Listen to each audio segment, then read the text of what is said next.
പള്ളിവാസലിൽ നാട്ടുകാരും വിനോദസഞ്ചാരികളും ഏറ്റുമുട്ടിയതിൽ വിനോദസഞ്ചാരികൾക്കെതിരെ കേസെടുക്കും. കൊല്ലം കരുനാഗപ്പള്ളി സ്വദേശികളായ യുവാക്കളെയാണ് പ്രതി ചേർക്കുക. പരിക്കേറ്റ പള്ളിവാസൽ സ്വദേശിയുടെ മൊഴി പോലീസ് രേഖപ്പെടുത്തി. യുവാക്കൾ ജീപ്പ് ഡ്രൈവറെ ആദ്യം മർദ്ദിക്കുന്ന CCTV ദൃശ്യങ്ങൾ പുറത്തുവന്നിരുന്നു. രാഹുൽ സുരേഷ് വിശദാംശങ്ങൾ നൽകും. രാഹുൽ, ഇതിപ്പോൾ ഈ വിനോദസഞ്ചാരികൾ മാത്രമാകും കേസിലെ പ്രതികൾ അല്ലേ? ആര്യ, കഴിഞ്ഞ ദിവസമായിരുന്നു പള്ളിവാസലിന് സമീപം 2-ാം മൈലിൽ നാട്ടുകാരും ഈ വിനോദസഞ്ചാരികളും തമ്മിൽ ആക്രമിച്ചു എന്നൊരു വാർത്ത പുറത്തു വന്നത്.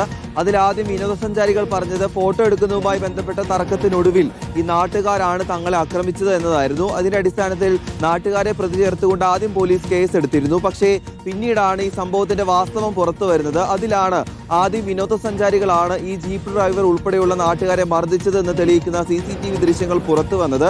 അതിൽ ഇന്നലെ ഈ വിനോദസഞ്ചാരികൾ ആക്രമിച്ച ജീപ്പ് ഡ്രൈവറുടെ മൊഴി തമിഴ്നാട്ടിലെത്തി പോലീസ് രേഖപ്പെടുത്തിയിരുന്നു. ഇന്നിപ്പോൾ അത് കേസെടുക്കാനുള്ള നടപടിക്രമങ്ങളിലേക്ക് പോവുകയാണ്. വെള്ളത്തോൽ പോലീസ് ഇന്ന് കൊല്ലം കരുനാഗപ്പള്ളി സ്വദേശികളായ കണ്ടാലറിയാവുന്ന യുവാക്കൾക്കെതിരെ കേസെടുക്കും എന്നുള്ളതാണ് വ്യക്തമാക്കുന്നത്. അങ്ങനെ വരുമ്പോൾ ഈ സംഭവവുമായി ബന്ധപ്പെട്ട് 2 കേസുകൾ വരും.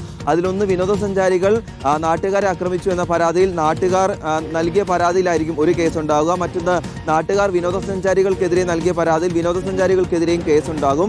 എന്താണെങ്കിലും 2 പേർ അങ്ങോട്ടും ഇങ്ങോട്ടും തമ്മിൽ തല്ലിയിട്ടുണ്ട് എന്ന കാര്യത്തിൽ യാതൊരു സംശയവുമില്ല.